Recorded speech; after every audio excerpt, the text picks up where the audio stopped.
Assalamu alaikum students, hope you all are fine and doing good. This is going to be your science fact file 2 class.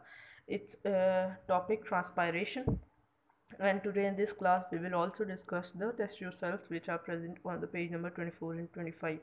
Here are the objectives of today's lecture. After this lecture, students, you will be able to tell the definition of transpiration, the factors which affects the rate of transpiration, and the basic concept about the transpirational stream or transpirational pool. Basic concept here, the basic concept of transpirational stream means that you will be able to learn that what is transpirational stream and what does it do in plants.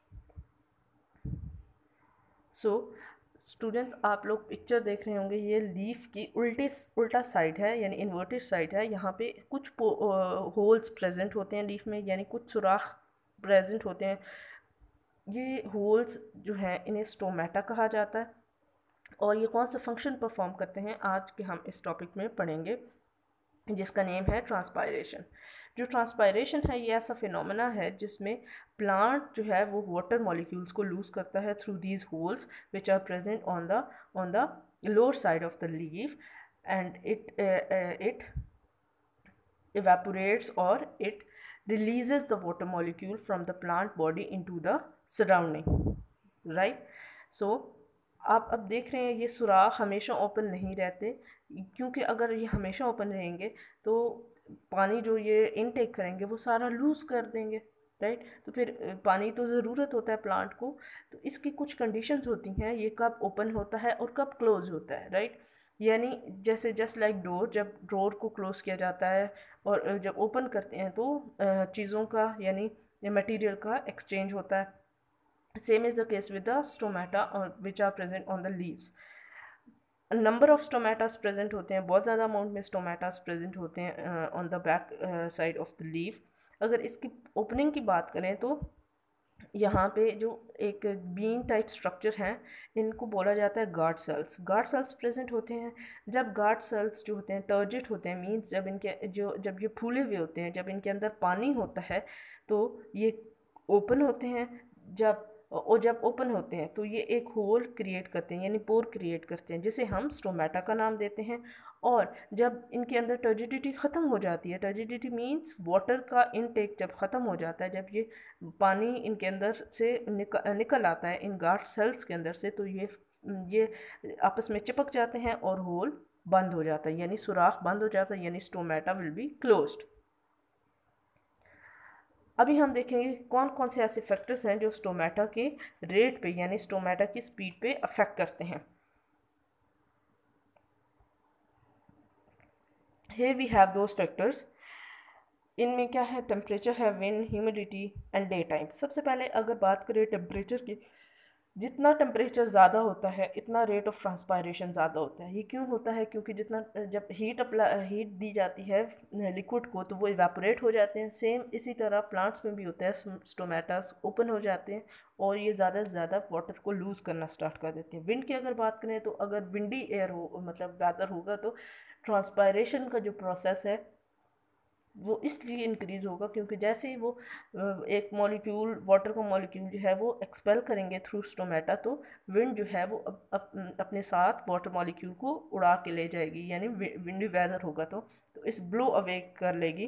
तो इस तरह stomata जो है वो जल्दी जल्दी जैसे ही निकलेंगे तो वो विंड की वजह से वाटर मॉलिक्यूल ब्लोन अवे हो जाएगा, और इसी तरह पीछे से और दूसरे वाटर मॉलिक्यूल्स आते जाएंगे। ह्यूमिडिटी की अगर बात करें तो ह्यूमिडिटी बेसिकली, अगर ह्यूमिडिटी का लफ्ज़ी मतलब देखें तो ये नमी होता है, नमी, मौसम में नमी की मिकदार, ठीक है। अब ट्रांसपायरेशन का रेट कैसे इंक्रीज़ होता है? जब ह्यूमिडिटी की बात करें तो जब जो मौसम के अंदर अगर लो ह्यूमिडिटी होगी यानी नमी कम से कम होगी, यानी वेदर ड्राई होगा, तो क्या होगा कि ट्रांसपायरेशन जो वाटर का कंटेंट है वो लीफ के अंदर ज़्यादा होगा as compared to the outside. और आप लोगों ने एक प्रोसेस पढ़ा है डिफ्यूजन और ऑस्मोसिस।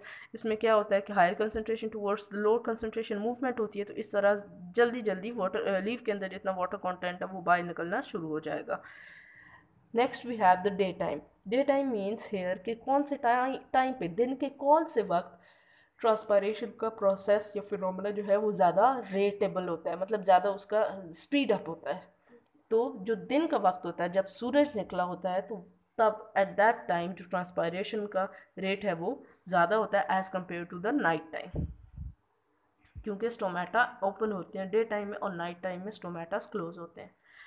अगर हम बात करें ट्रांसपायरेशनल पुल की, तो उसको पढ़ने से पहले मैं आपको एक बात बता दूं, जब पानी दिया जाता है पौधों को, तो पानी जो है वो रूट्स एब्जॉर्ब करते हैं ज़्यादा से ज़्यादा, ठीक है।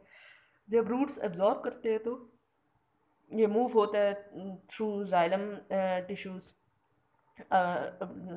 into the stem and then leaves and then outside of the plant body. Outside of the plant body कैसे move होता है? Through the process of transpiration, right?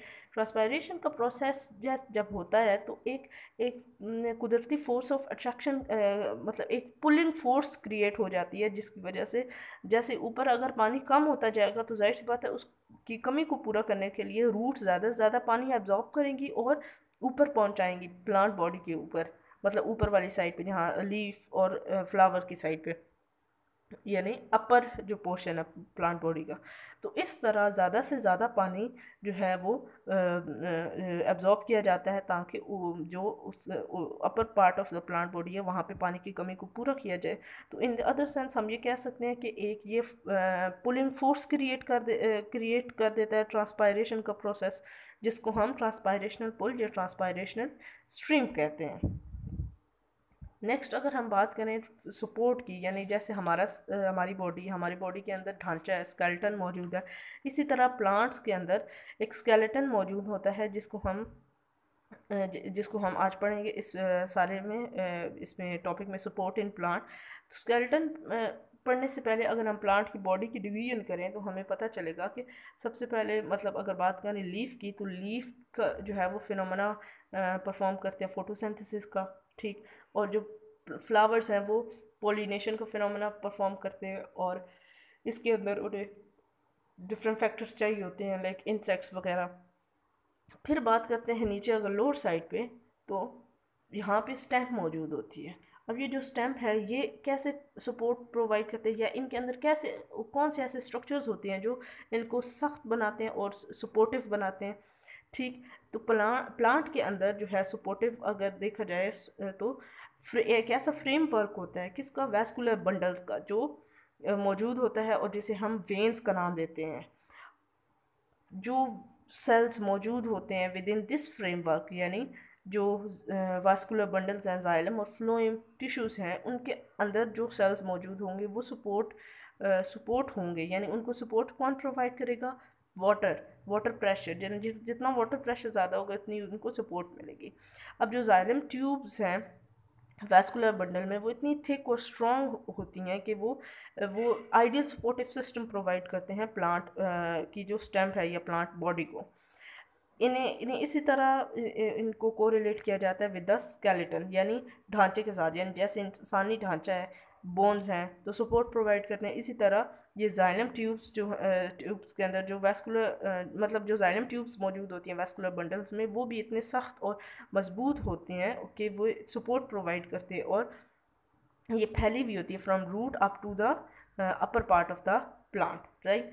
अब अगर स्पेसिफिकली बात करें इन वेन्स की, यानी जो वेन्स मौजूद हैं जिनको हम वैस्कुलर बंडल्स कहते हैं, ये जो रूट के साइड पे, यानी रूट वाले पोर्शन पे अगर इनकी बात करें तो ये इतनी ज़्यादा मतलब वो नहीं थिक नहीं होती, क्योंकि सॉइल के साथ इसकी अटैचमेंट होती है, और ये ऑलरेडी इतनी ज़्यादा सपोर्टेड फॉर्म में होती है। जैसे जैसे ऊपर जाएँ स्टेम के अगर मिडिल पोर्शन की बात करें तो रिंग टाइप स्ट्रक्चर बनाती हैं, मतलब जो वास्कुलर बंडल्स हैं या वेन्स हैं वो रिंग टाइप स्ट्रक्चर बनाती हैं, ताकि जो पौधा है वो अच्छे तरीके से खड़ा हो सके, उसमें किसी किस्म का खम ना हो, बिल्कुल ऐसे सख्त किस्म का बना देती हैं, सीधा खड़ा रहे, इसको सपोर्ट प्रोवाइड करते हैं।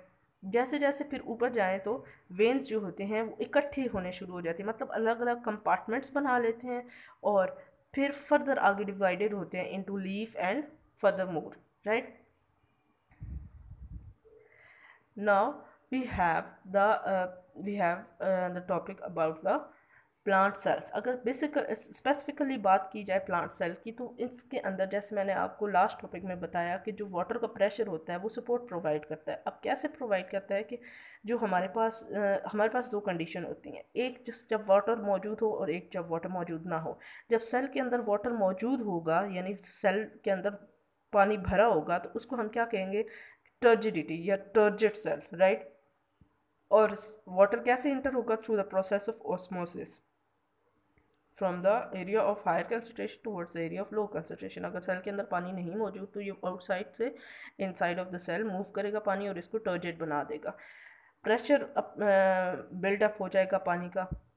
और इन अदर केस, अब यहाँ पे क्या होता है, अगर पानी इंटर कर दें इसको, इसकी टर्जिडिटी इंक्रीज हो जाए, तो सेल के अंदर जितनी दूसरी ऑर्गेनेलीज वगैरह हैं, जो भी जो सेल कंटेंट है, वो वाटर प्रेशर की वजह से बिल्कुल सेल के वॉल्स के साथ मतलब लग जाता है और पानी उसको पुश कर देता है तमाम वाटर कंटेंट सेल कंटेंट को उसकी वॉल्स के साथ। तो इस वजह से ये सख्त और टर्जिड हो जाता, मतलब टर्जिड तो होती ही है लेकिन इसको एक शेप प्रोवाइड कर देता है सेल। इसकी वजह से एक शेप प्रोवाइड हो जाती है सेल की एक नई शक्ल आ जाती है जो एक पूरा मतलब इंडिपेंडेंटली बिहेव करना शुरू कर देता है।